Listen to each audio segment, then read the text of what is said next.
क्या ऐसा है कि इस कंपटीशन को क्रैक करने के लिए 3 साल का समय चाहिए, 4 साल का? बिल्कुल नहीं, समय उतना ही चाहिए जितना दिया गया है। उसी समय में रैंकर्स निकलते हैं, उसी समय टॉपर्स निकलते हैं, उसी समय में सिलेक्शंस निकलते हैं।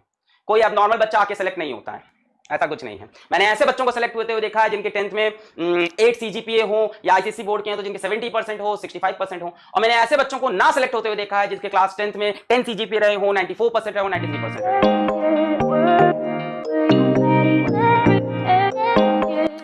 हेलो बच्चों,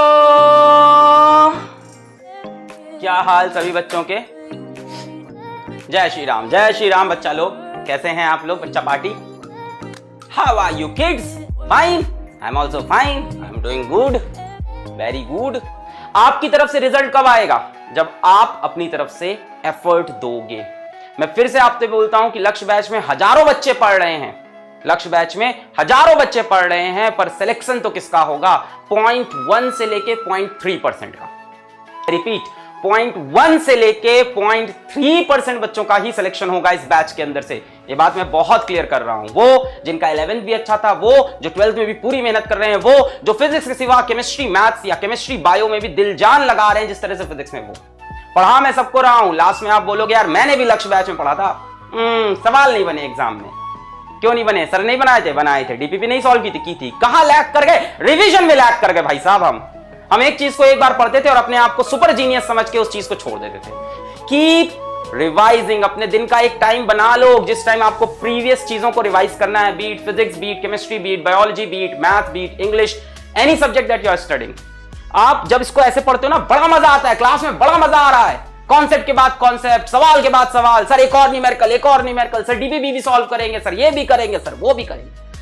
लास्ट में क्या होता है? I can not revise. मेरे पास इंस्टाग्राम पे इस टाइम भर के मैसेज आते हैं, मेरे पास भर के मेल आते हैं, सर मेरा सब तैयार था, सिलेबस कंप्लीट था, मैं पिछले 3 साल से नीट की तैयारी कर रहा हूं, 4 साल से नीट की तैयारी कर रहा हूं, मेरा सिलेबस तैयार है, सब तैयार है, मैं रिवाइज ही नहीं कर पाता सर हर बार।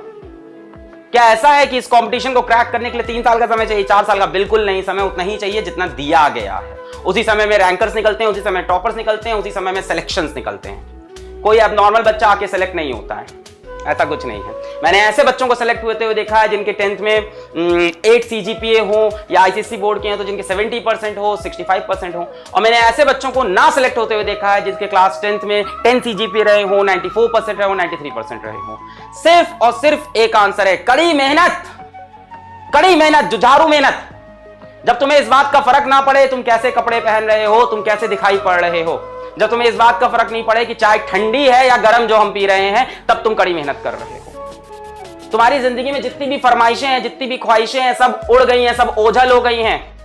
ना तुम्हें दोस्ती यारी से मतलब रहा, ना तुम्हें किसी से इश्क मोहब्बत से मतलब रहा, ना तुम्हें इस बात से मतलब रहा कि इस टाइम कौन सी सीरीज आ रही है या मैच कौन सा चल रहा है। अभी आईपीएल होने वाला है, हजारों बच्चे हर साल आईपीएल के चक्कर में अपना कैरियर खराब करते हैं। इनर पीस चाहिए तुम्हें अपने अंदर, इनर पीस। तुम्हें कुछ नहीं करना है, तुम्हें सिर्फ स्टिलनेस ऑफ माइंड चाहिए। क्या चाहिए? Stillness of mind. देखो एक बहुत बड़ा अंतर होता है between doing nothing and having stillness of mind. बहुत बड़ा डिफरेंस है दोनों बातें में। Doing nothing and having stillness of mind. Stillness of mind वाला बच्चा भी शांत होता है, डूइंग नथिंग वाला बच्चा भी शांत होता है। But who is doing nothing, जो बच्चा कुछ नहीं कर रहा है, वो सिलेक्शन नहीं पाएगा। और जो स्टिल है, अपनी चीज पे लगा है, इधर उधर कहीं नहीं देख रहा है, किसी और फील्ड में भी नहीं पढ़ रहा है, सिर्फ एक चीज को चेस कर रहा है, दिलो जान से रोज अपनी स्ट्रैटेजी को, अपने गोल को, अपने डेली गोल्स को अचीव कर रहा है, वो सिलेक्ट होगा। कोई एक्स्ट्रा ऑर्डिनरी चीज करके सिलेक्शन नहीं होता है। सिर्फ ऑर्डिनरी चीजों को रिपीटेड वे में, सेम ट्रैक में कंसिस्टेंट होके करना पड़ता है, और कंसिस्टेंसी गायब होती है हम सब में। कंसिस्टेंसी हमें गायब होती है। हफ्ते में 2 अच्छे दिन होते हैं पढ़ाई के, 5 खराब दिन हो जाते हैं। और उन 2 अच्छे के दिन पे, 2 अच्छे दिनों के दम पे हम 2 हफ्ते बिताते हैं कि यार पिछले ट्यूसडे तो हमने 8 घंटे पढ़ दिया था, क्या बात है। उस मंडे तो हमने 10 घंटे पढ़ दिया था। जरूरत नहीं है आपको, आप रोज 6 घंटा पढ़ो, पर रेगुलर पढ़ो। कंसिस्टेंसी बहुत टफ चीज है। I agree. क्या चाहिए होता है पता है उसके लिए? स्टिलनेस ऑफ माइंड, पीस, शांति। आप 10 झमेलों में खुद को मत फंसाओ, आप अपने लाइफ के एम के लिए क्लियर रहो। आप 10 झमेले में अपने आप को मत फंसाओ। कि वो दोस्त लोग कहां घूमने जा रहे हैं, उसने कौन सा नया महंगा मोबाइल खरीद लिया है, उसके पास कौन सा लैपटॉप आ गया है, उसने जाके फेसबुक पे कौन सा मीम बना के हजारों लाइक पा लिया है, उसने अरे यार ये लाइक वाइक पाने वाले 500 रुपए में बिकते हैं, 500 रुपए में, 500 रुपए दे दो तुम्हारी फोटो शेयर कर देंगे। सब कुछ नहीं है, सब छलावा है, सब छलावा है, सब झूठ है। अपने असली गोल को चेज करो। मैंने तुमसे कई बार बोला है, जितने ज्यादा तुम सक्सेसफुल होना चाहोगे, जितनी तुम्हारी बड़ी डेस्टिनेशन होगी, जितना तुम्हारा बड़ा गोल होगा, उतना तुम्हारा पतला रास्ता होगा।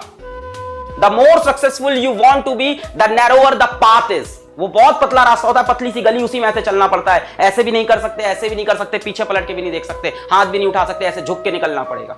एक नैरो पाथ है, एक सेट ऑफ रूल्स है जिसको फॉलो करना पड़ेगा। So be very very consistent, very very consistent. Revision is must. बाकी सब तो हम लोग दे रहे हैं। आई होप आप अच्छी जगह पे केमिस्ट्री, बायोलॉजी या केमिस्ट्री, मैथ भी पढ़ रहे होगे। भाई टीचर का योगदान तुम्हारे सिलेक्शन में कितना होता है? मेरे ख्याल से 10% से ज्यादा नहीं होता है, 20%। इससे ज्यादा तो मैं मान ही नहीं सकता हूं। 80% योगदान आपका है। अगर टीचर का योगदान होता तो बड़ी बड़ी कोचिंग में पढ़ने वाले 17,000 बच्चे, 13,000 बच्चे सेलेक्ट कितने होते थे? कितने सेलेक्ट होते थे? 200, 300, 400। वहां टीचर्स हाई फाई पढ़ा रहे थे, एकदम मटेरियल दे रहे थे, एकदम भर भर के, है ना, ये असाइनमेंट, वो असाइनमेंट, ये वो। बस आपके दिल में क्या होता है कि हम तो इतनी बड़ी कोचिंग पढ़ रहे हैं, हमको तो सर इतना अच्छा पढ़ा रहे हैं, हम तो लक्ष्य बैच में सब्सक्राइब है, सारा मटेरियल हमारे पास है, हम पढ़ लेंगे, हम कर लेंगे, हम बाद में कर लेंगे, हम रिवाइज कर लेंगे, हम डीपीपी लगा लेंगे। आप इसमें रह जाते हो। So be very very very consistent. जितना तुम ऊपर जाना चाहते हो लाइफ में, उतना तुम्हें खुद को घिसना पड़ेगा। बिना घिसे टूटे फूटे ऊपर नहीं पहुंच पाओगे सिंगल पीस में। आप सोच रहे हो कि आप दिखो भी एकदम हीरो, लड़कियां दिखें भी एकदम हीरोइन, है ना, आपके फॉलोअर्स भी हो इंस्टाग्राम पे, फेसबुक पे आपके हजारों लाइक्स भी हो, है ना, आपके पास सबसे महंगा मोबाइल, सबसे महंगी गाड़ी हो, सबसे बढ़िया लैपटॉप हो, आपको सारी सीरीज भी पता हो ताकि आप लोगों से चर्चा कर पाओ। एक तो अजीब ट्रेंड चल रहा है। तुमने डार्क देखी है, तुमने गेम ऑफ थ्रोन्स देखा है, तुमने ये देखा, मैंने आज तक ना था। ये लोग कह के परेशान है, गेम ऑफ थ्रोन्स देखना देखा, मैंने कहा देखूं मैं, कहा मिल गया तुमको गेम ऑफ थ्रोन्स मिल गया? क्या अचीव किया तुमने लाइफ में?